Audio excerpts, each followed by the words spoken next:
Bismillahirrahmanirrahim. Assalamualaikum warahmatullahi wabarakatuh. Berjumpa kembali teman-teman di channel kita yang Mas Tio GDR. Oke teman-teman, di kesempatan kali ini kita akan berbagi informasi kembali ya, masih di seputar dunia pendidikan teman-teman ya. Dalam kesempatan kali ini kita akan berbagi informasi kembali ya mengenai tenaga honorer ya, atau tenaga non ASN, yang mana di sini teman-teman kalau kita lihat Badan Kepegawaian Negara ya atau BKN kembali mengeluarkan surat edaran. Ini kalau kita lihat tanggalnya per 18 Maret 2025. Nah tentunya kalau kita baca teman-teman ya dalam surat edaran dari Badan Kepegawaian Negara ini ternyata ada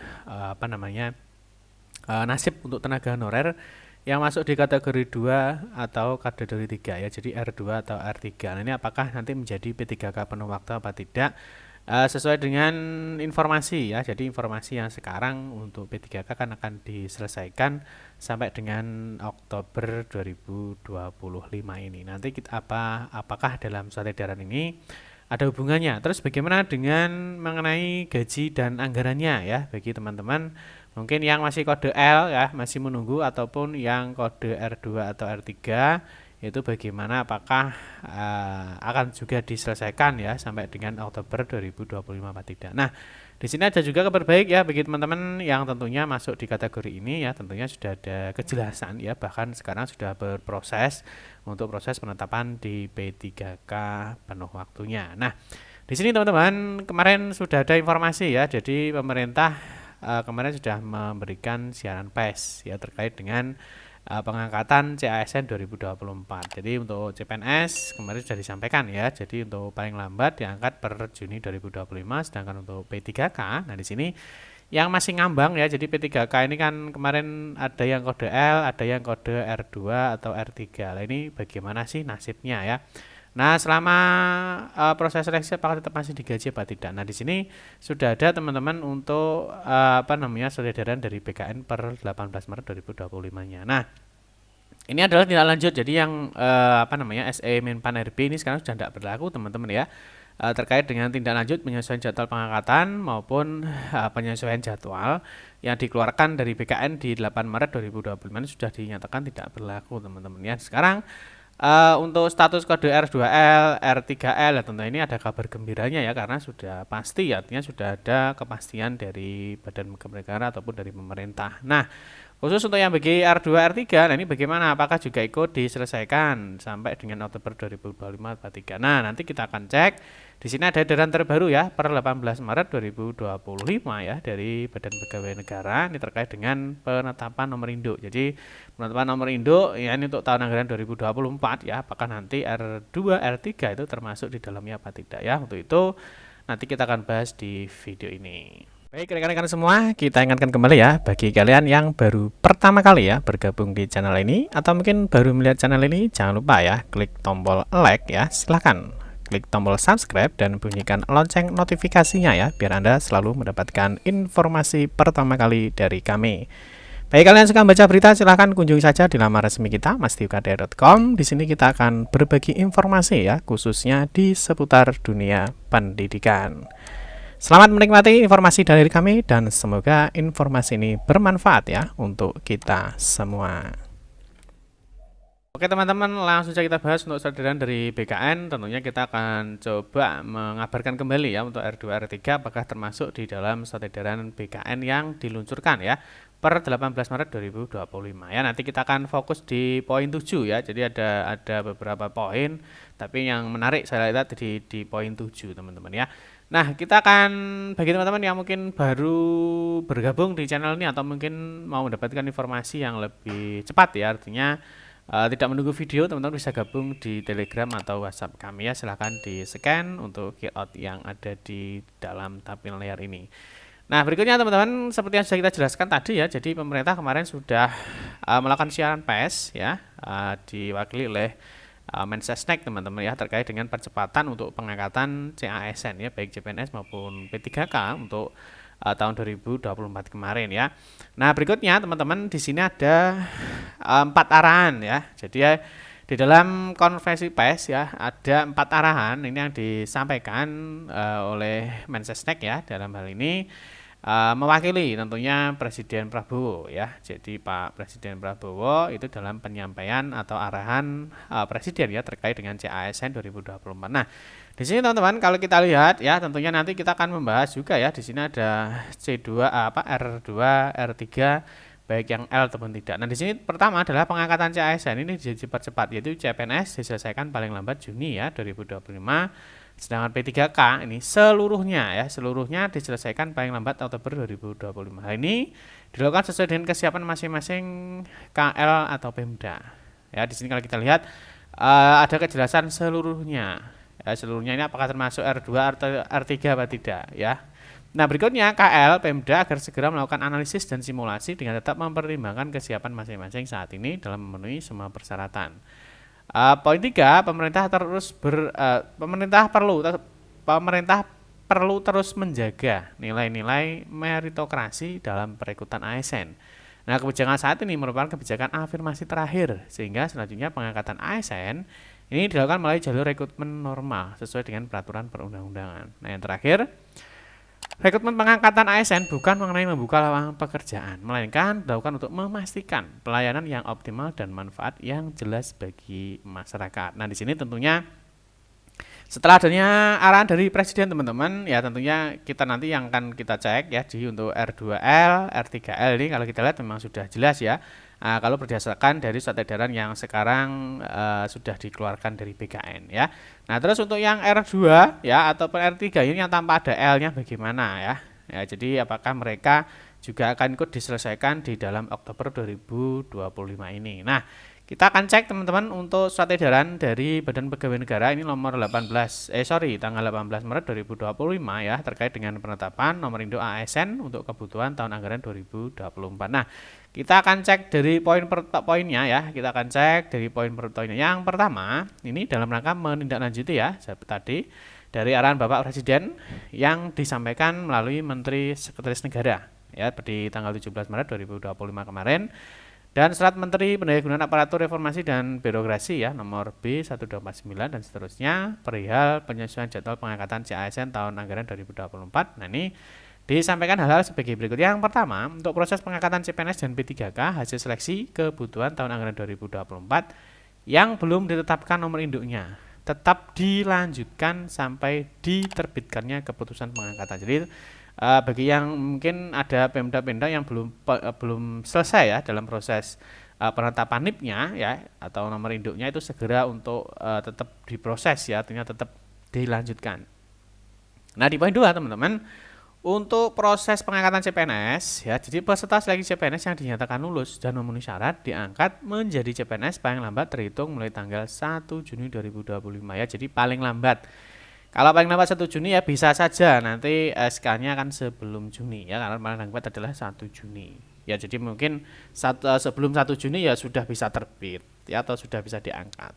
Nah, usul penetapan nomor induk CPNS ini paling lambat adalah 10 Mei 2025 ya paling lambat. Terus penetapan TMT pengangkatan CPNS ini adalah tanggal 1 bulan berikutnya dari usul penetapan nomor induk CPNS yang masuk Badan Kepegawaian Negara atau BKN. Nah, dalam hal usul penetapan nomor induk masuk sampai dengan akhir Februari, ya artinya kan di sini sudah ada batasnya ya dan belum diterbitkan pertimbangan teknis nomor induknya, maka TMT pengangkatan CPNS adalah 1 Maret 2025.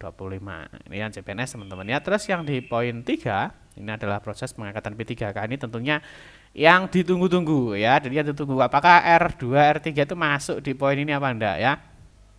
Nah, di R2 dan R3 itu masuk di poin ini apa enggak sih sebenarnya? Nah, ya kita lihat di poin 3 ini ya. Jadi peserta seleksi P3K ya yang mengisi alokasi kebutuhan ya. Jadi poinnya di sini. Jadi yang mendapatkan kode L ya, jelas ya. Jadi peserta seleksi P3K yang mengisi alokasi kebutuhan atau kode L ya tahun anggaran 2024 diangkat menjadi P3K dan melaksanakan perjanjian kerja paling lambat 1 Oktober 2025 ya. Jadi sudah clear ya. Jadi untuk poin 3 ini adalah bagi teman-teman tenaga honorer yang masuk kategori L. Jadi R2L ya atau R3L ya. Jadi yang mendapatkan alokasi kebutuhan. Ya, tentunya yang kemarin sudah mengisi daftar riwayat hidup ya untuk proses pengajuan NIP-nya.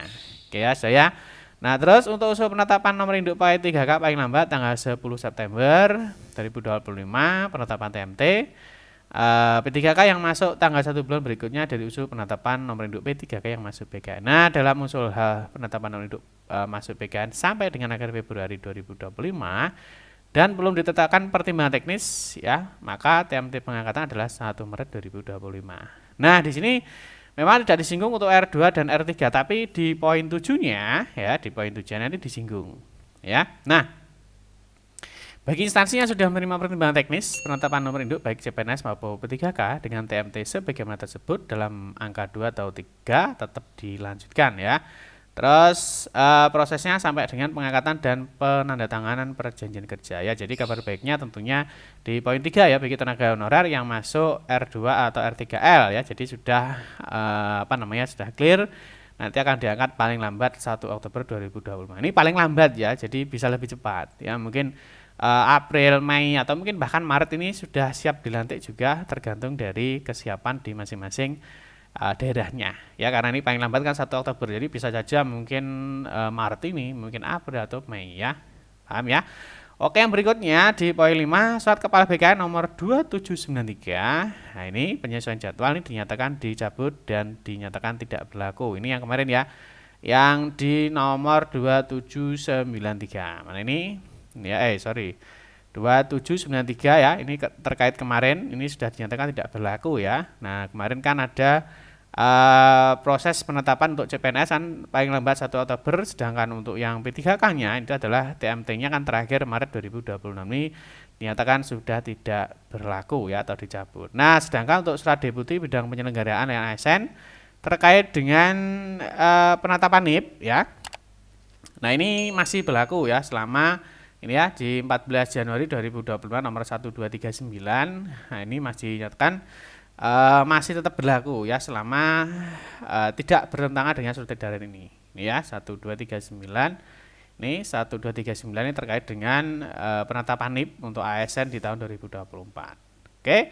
Nah, terakhir di poin 7. Nah, ini poin 7 ini bisa untuk yang kode L ataupun tidak. Ya, jadi kode L ataupun yang tidak. Jadi yang untuk R2 atau R3 ya di poin 7. Jadi pejabat pembina kepegawaian instansi tetap menganggarkan gaji bagi pegawai non ASN yang sedang mengikuti proses seleksi.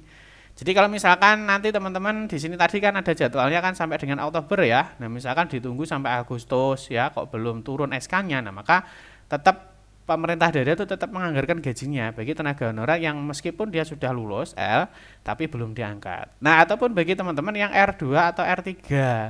Ya, R2 R3 kan belum ada kejelasan ya. Kalau mungkin di daerah di beberapa daerah sudah ada pendataan ya terkait yang sudah ikut seleksi di tahap 1. Kemarin kita sudah bahas di video kita. Nah, di sini teman-teman tetap diangkat sebagaimana diatur dalam surat Menteri Pan-RB nomor B dan seterusnya ini ya. Jadi untuk yang sudah lulus ya, jadi dia sudah lulus tapi belum diangkat ya, tentunya tetap dianggarkan ini gaji pegawainya.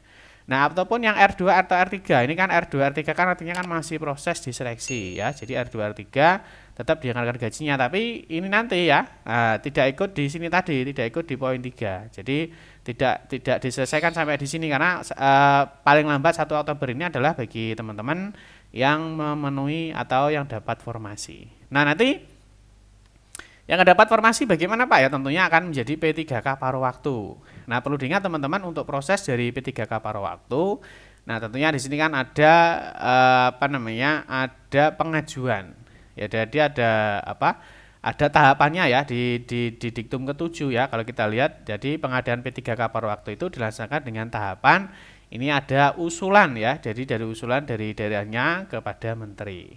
Ya, jadi nanti tetap kita akan menunggu teman-teman untuk P3K paruh waktunya ya. Nanti mungkin di daerah-daerah juga sudah banyak yang bergerak ya untuk mendata rekan-rekan kemarin yang sudah ikut di P3K tahap 1. Itu teman-teman ya. Jadi untuk informasi mengenai CASN ya, baik P3K ataupun CPNS untuk tahun 2024 kemarin ya. Jadi ada kabar baiknya bagi teman-teman yang L, dan meskipun nanti belum diangkat ya, dia tetap dapat anggaran ya sebelum diangkat. Kalau sudah diangkat ya tentunya sudah menjadi ASN. Nah, bagi teman-teman R2 atau R3 ya tetap menunggu menjadi P3K paruh waktu ya, karena tidak termasuk di dalam surat edaran ini ya. Jadi yang surat edaran ini yang sampai batas P3K Oktober itu kan adalah untuk yang sudah dapat formasi, gitu ya.